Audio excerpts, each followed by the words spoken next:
ذرا غور فرمائی. اس تمہید کے بعد اصل موضوع کی طرف آتے ہیں. یہ ساری تمہید ذہن میں رکھ کہ عمل کا سبب، کیفیت، جنس، مقدار، زمانہ، وقت اور جگہ خود محمد مصطفیٰ صلی اللہ علیہ وسلم طے کرے. اب اس کی روشنی میں ماہ ربیع الاول میں ہونے والی بدعت اور جشن اس کو دیکھتے ہیں. اس کی صورت میں دیکھیں، اس تمہید کی روشنی میں اپنے اس عمل کو، اس مرفجہ جشن کو آپ اس پر پیش کریں کہ یہ 6 کیفیتوں میں سے یہ 6 اعمال کے جو انداز ہیں، جو اطاعت کے تقاضے ہیں، کیا اس پر یہ کوئی چیز پوری اتر رہی؟ سب سے پہلے جشن میلاد ایک عمل کیا جا رہا ہے. ہمارا سوال ہے کہ یہ جشن ایک عمل ہے اور یہ عمل کا ثبوت کہاں ہے؟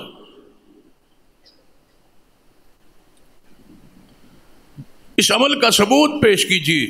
کیا قرآن میں اس کا ذکر ہے؟ احادیث میں ذکر ہے؟ صحابہ کرام نے کی ہے؟ نبی علیہ الصلوۃ والسلام اپنی زندگی مبارک کے 23 سال 40 سال الی نبوت سے لے کر وفات پاک تک 23 سال اور 23 سالوں میں 23 مرتبہ یہ دن آیا ہے. کیا حضور نے ایسا کیا؟ یقیناً نہیں. اور یہ ایسا تقاضا ہے اور ایسا سوال ہے جس کو آج تک حل نہیں کیا جا سکا اور قیامت تک یہ کوئی سوال حل نہیں کر سکتا. یہ کہا جائے گا حرج کیا ہے، یہ کہا جائے گا محبت ہے، یہ کہا جائے گا میں پیار ہے، ہمیں عشق ہے، محبت ہے. یہ سارے تکے جو لگائے جائیں گے، لیکن کوئی جرت یہ نہیں کر سکتا کہ رسول اللہ صلی اللہ علیہ وسلم نے خود اس عمل کو 23 سال کیا ہو. کوئی حوالہ نہیں دیا جا سکتا. دلائل بنائے گئے، قرآن سے ثابت ہے، حدیث سے ثابت ہے، فلاں آیت سے ثابت ہے، فلاں حدیث سے ثابت ہے. اس کا معنی یہ ہے کہ قرآن تمہیں سمجھ آیا، رسول اللہ کو نعوذ باللہ سمجھ نہیں آیا. حدیث کی تشریح تم نے کی ہے، رسول اللہ کو سمجھ نہیں آیا. قرآن و حدیث میں ہوتا تو امی عائشہ فرماتی ہیں سارا قرآن محمد کی سیرت ہے، رسول اللہ کرتے. جب رسول اللہ نے نہیں کیا تو اس کا مطلب ہے یہ قرآن میں نہیں. بڑے سادہ ذے الفاظ کہ جو کام حضور نے نہیں کیا سمجھو کہ وہ قرآن میں نہیں ہوتا تو رسول اللہ کرتے. جن پر قرآن نازل ہو رہا ہے، جن پر قرآن کی تشریح نازل ہو رہی ہے، جن پر قرآن کا عمل نازل ہو رہا ہے، جو قرآن کے اشارے ہیں، سب سے پہلے قرآن کے مفسر ہیں، سب سے پہلے قرآن کو بیان کرنے والے ہیں، قرآن کو سمجھنے والے، اللہ کی مراد کو جاننے والے. ہمارے علم میں کمی تو ہو سکتی ہے، محبوب کے علم میں تو کمی نہیں ہے. وہاں تو جو اللہ کی مراد ہے وہ رسول اللہ پر نازل ہو رہی ہے. اس آیت کی یہ مراد ہے، اس آیت کا یہ معنی ہے، یہ عمل ہے. محبوب کرتے جائیے اور دکھاتے جائیے. اگر قرآن کی کسی آیت کا یہ معنی مفہوم مراد ہوتی تو سب سے پہلے محمد مصطفیٰ کرتے. آپ نے نہیں کیا تو گویا یہ عمل سرے سے ثابت ہی نہیں. آگے 5 چیزیں تو تب ثابت کریں جب پہلی ثابت. دوسرا سبب، پھر آگے غور کی کہ رسول اللہ صلی اللہ علیہ وسلم کی زندگی میں ہی نہیں، اس کے بعد دیکھ لیں. 30 سال حضور نے فرمایا میرے بعد 30 سال پورے علی منہاج النبوہ خلافت ہو. ابو بکر و عمر و عثمان و علی خلافت راشدہ پر قائم رہے. 30 سال رہی تو 30 سال تو دن آئے، 30 مرتبہ ہے. کبھی کبھی ایسا کیا ہو نہیں. علیکم بسنتی و سنت الخلفاء الراشدین المہدیین، تم پر میری سنت، میرے خلفاء کی سنت. جب حضور نے بھی نہیں کیا، خلفاء راشدین نے بھی نہیں کیا، تو پھر مجھے بتاؤ یہ ہدایت یا دین یا شریعت یا ثواب یا اجر کیسے ہو سکتا؟ اس تو بھی آسان لفظ بات نو سمجھان لئی، عام جی سادہ جی بات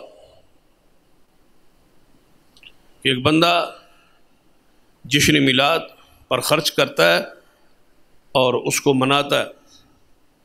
لازم بات ہے اس سے اعمال نامے جو وہ بات لکھی جائے کس بندے نے جشن میلاد منایا، اتنا خرچ کیا، وہ لکھا جائے. گناہ ثواب کی تو بعد کی بات ہے، لکھا تو جائے گا نا.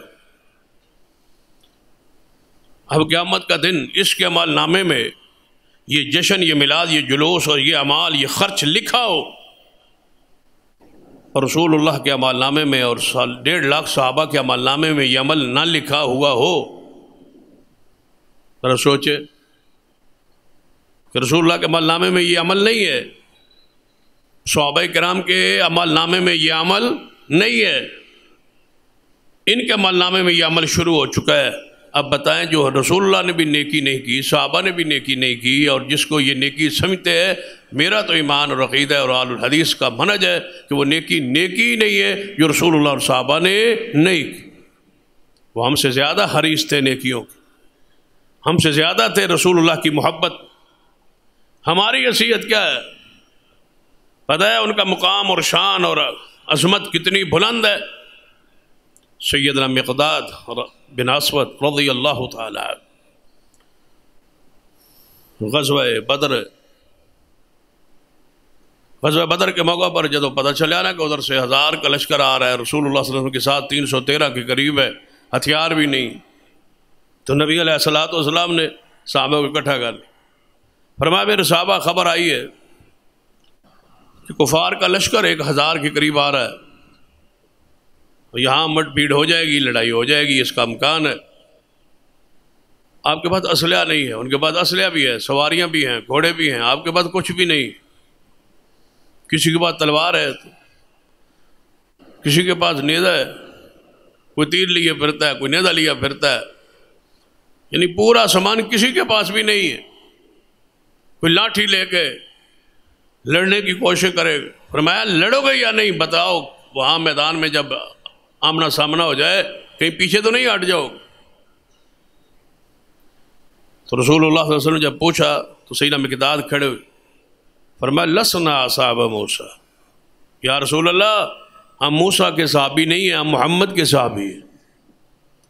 وہ لوگ تھے جنہوں نے کہا تھا فَاذْهَبْ أَنْتَ وَرَبُّكَ فَقَاتِلَا إِنَّا هَاهُنَا قَاعِدُونَ، آپ جائیں اور آپ کا رب جائے اور ہم یہاں بیٹھتے ہیں. جب آپ لڑیں، دونوں لڑیں، اللہ لڑے آپ لڑے، اور جدو فتح ہو جائے نا شہر بستی، پھر سنو آواز مار لیا جائے مال اکٹھا کرنے دی تو انہوں تکلیف نہیں دیا، مال اکٹھا کر لیں گے، ہم پہنچ جائیں گے. یہ کیفیت تھی ان کی. سیدنا مقداد کھڑے ہو، یا رسول اللہ ہم لڑیں گے. کیسے؟ آپ کے آگے، آپ کے پیچھے، آپ کے دائیں بائیں کھڑے ہو کے محبوب لڑیں گے. ہم موسیٰ علیہ السلام کی قوم جیسے نہیں ہے. لڑنا آسان ہے یہ حلوہ کھانا آسان. صحابہ کرام اگر یہ سنت ہوتی، یہ ثواب ہوتا، یہ اجر ہوتا، یہ دین ہوتا، جو لڑنے کے لیے تیار ہے وہ حلوہ کھانے کے لیے تو تیار ہی تیار تھے. یہ کون سا مشکل کام ہے؟ کپڑے اچھے پہن کے اور ہار شار ڈال کے اور ٹرکوں پہ چڑھ جانا اور شام کو واپس آ جانا، سارا دن نعرہ بازی کرنا، پیسے لوگوں کے بٹورنا اور گھر لانا، یہ کون سا مشکل کام ہے؟ اگر یہ محبت ہوتی، پیار ہوتا، یہ عشق ہوتا، یہ وہ سبب جو آپ بیان کر رہے ہیں عمل کا کہ ہم اس وجہ سے یہ عمل کر رہے ہیں کہ اس میں رسول اللہ سے محبت ہے، یہ سبب جو آپ بیان کر رہے ہیں اگر یہی سبب ہے تو سب سے زیادہ محبان رسول محمد مصطفیٰ کے صحابہ تھے. پھر انہوں نے کام یہ کیوں نہیں کیا؟ خیر الناس کرنی ثم الذین یلونہم ثم الذین یلونہم، بہترین زمانہ میرا ہے، اس کے بعد میرے صحابہ کا ہے، اس کے بعد تابعین کا ہے.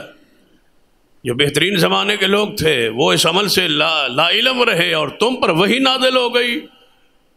تم آج ہمیں قرآن کی آیات اور حدیث پیش کرتے ہو، فلاں آیت سے ثابت ہوتا ہے، فلاں حدیث سے ثابت ہوتا ہے، معنی مفہوم مراد تم پر نازل ہوئی. 4 صدیوں تک پورا اسلام کی تاریخ اس بدعت سے خالی ہے. نبی علیہ السلام سے لے کر 400 سال تک اس بدعت سے ساری کتابیں خالی ہے. کسی کتاب میں بھی اس بدعت کا ذکر نہیں ہے. کوئی رد کیا ہو، تصور ہی نہیں تھا، وجود ہی نہیں تھا، اسلام میں نہیں تھی، دین میں نہیں تھی، تاریخ میں نہیں تھی، کوئی کرتا ہی نہیں تھا، یہ ہوتا ہی نہیں تھا.